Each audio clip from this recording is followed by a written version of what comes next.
Thank you. Next, we have comment from City Council agency member eluding AB 1234 report when required. Councilman Contreras, anything to say? Nothing this evening, sir. Councilman Doe? Yeah, I like to share the sharing is caring.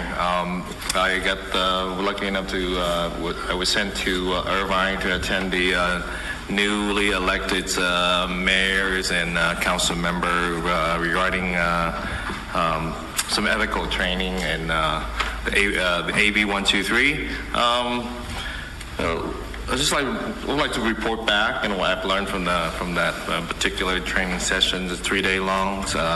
Very fortunate, learned a lot from it. Understand more about the Brown Acts. You cannot, city council member, you cannot go and discuss the issue with more than one actually. That's a violation of the Brown Acts. Understand you cannot give more than $50. More than $50, you have to file a report. $500 from a single source a year. No speaking fee. It's very interesting. There's a lot of a lot of story we share at the conference. Let's see what else.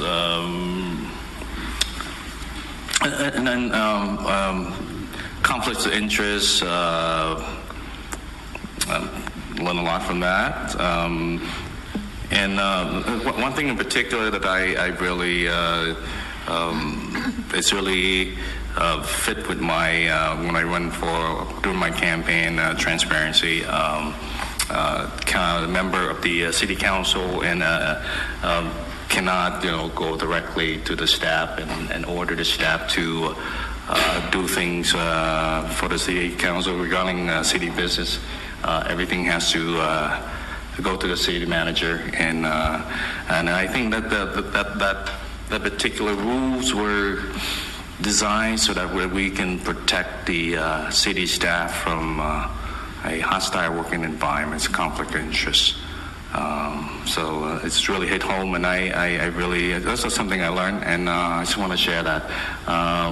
Even when a constituent make a request about anything, I send an email to the city manager and let the city manager know so that he can handle it appropriately. So that's all I have. Sharing is caring. Thank you very much. All right, thank you, Councilman Badal. Really happy that you feel really helpful with all the workshop that you learned from last month. Next, Vice Mayor Ho.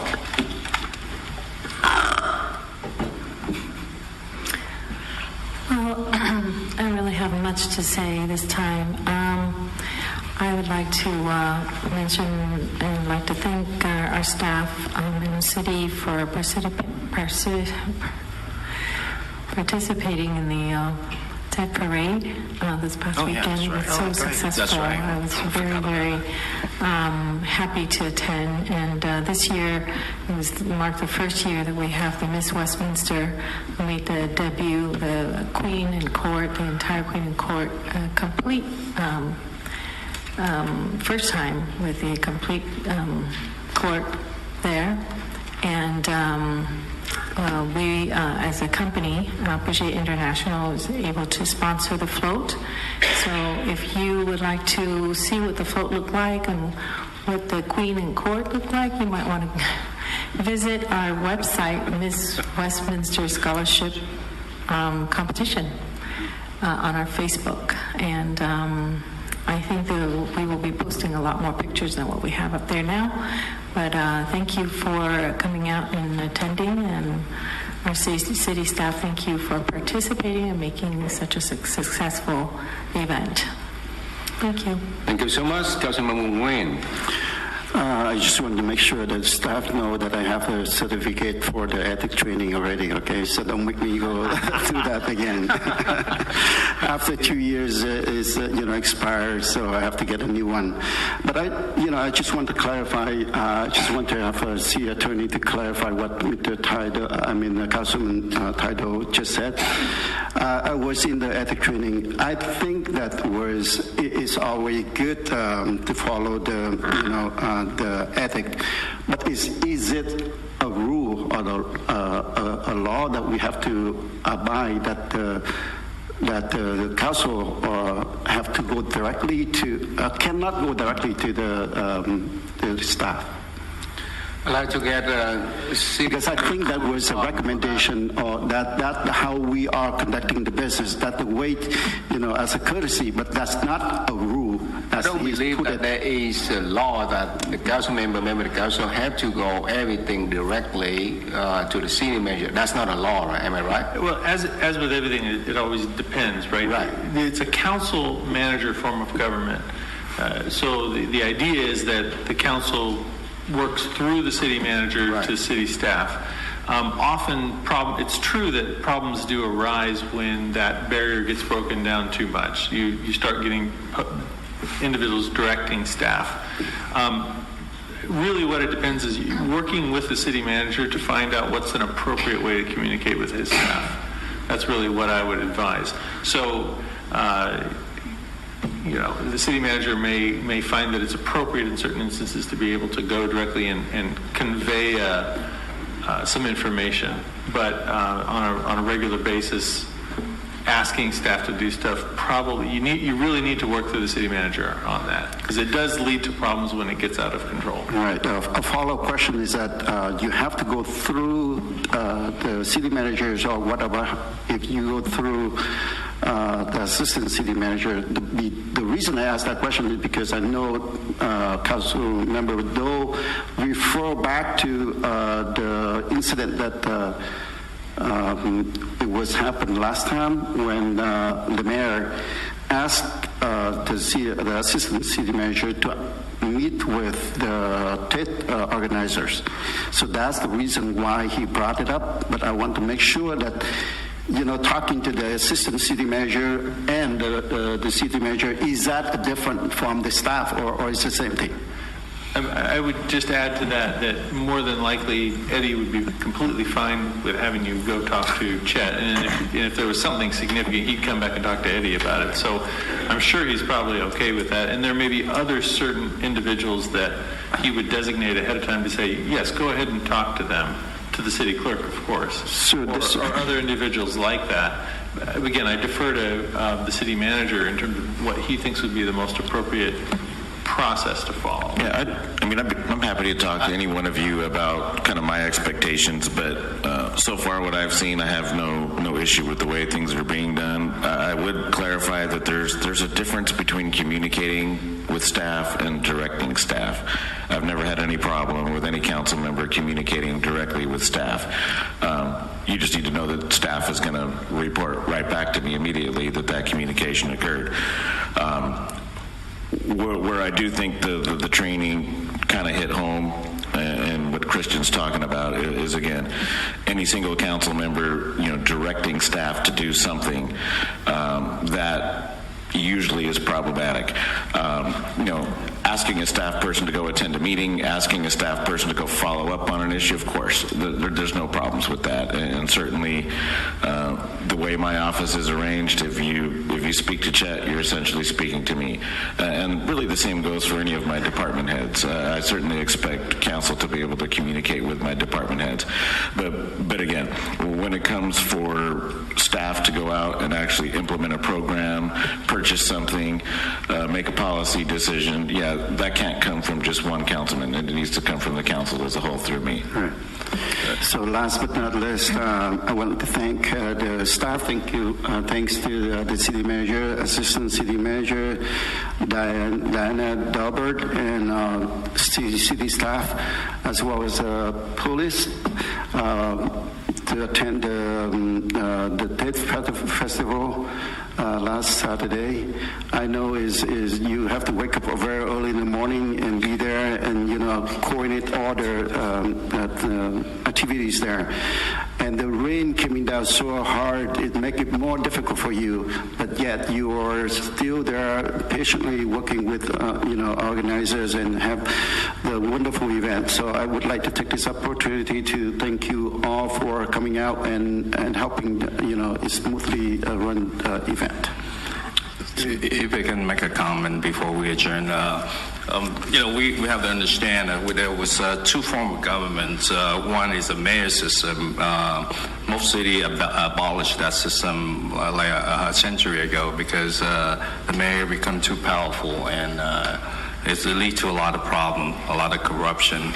So this country, we adopt the council manager system so that there's a separation of power between the city council and the mayor, so that we, the council and the mayor, basically we make a decision, we make policy, and we give it to the city manager to run the city. So there's a separation of power. So the council. Not to direct the staff to do things on their behalf. Let's say that if your constituent have a problem with some permit the licensing, we shouldn't be calling the code enforcement or licensing office and check on the status of it. They're going to put too much pressure on the staff because now they're going to worry about their job. So everything needs to go to the city manager. That's what I do. If I have any questions from my residents about anything, I send a city manager an email and ask him to direct staff to help that particular individual and report back to me the result. I don't need to get involved. So that seems like this is something new for the council, and I'm glad that I got an opportunity to get the training and come back here and share. And one thing I want to mention about the TED Parade, the staff was unbelievable, very accommodating. Getting a van for us, and we was hunkered out in the van, waiting for the rain to pass by. It was amazing. Very well planned, very thoughtful, very accommodating. The staff provide us a first-class service, and I'm deeply grateful for that. Thank you very much. Oh, I want to say something in regards to Councilmember Doe's comment. Number one is that I believe, as a courtesy to this council, when you come on board, I'd like you to learn the status quo, how things go first. Learn to get out of the gate before you find your way out of the gate before you make comments, and before you start trying to accuse this council or make changes when changes are not due. I believe there are a lot of other things that you could do if you want to make a difference. But this council works very well, and as Eddie said, he is fine with all of us going directly to his directors. And as a matter of fact, when you come onto this council and you make comments and you're acting as if this council has done something wrong, I tend to resent that. So I want to make sure you be careful what you say, because when you say something and you can come very close to defaming us, so I'm gonna warn you. Okay.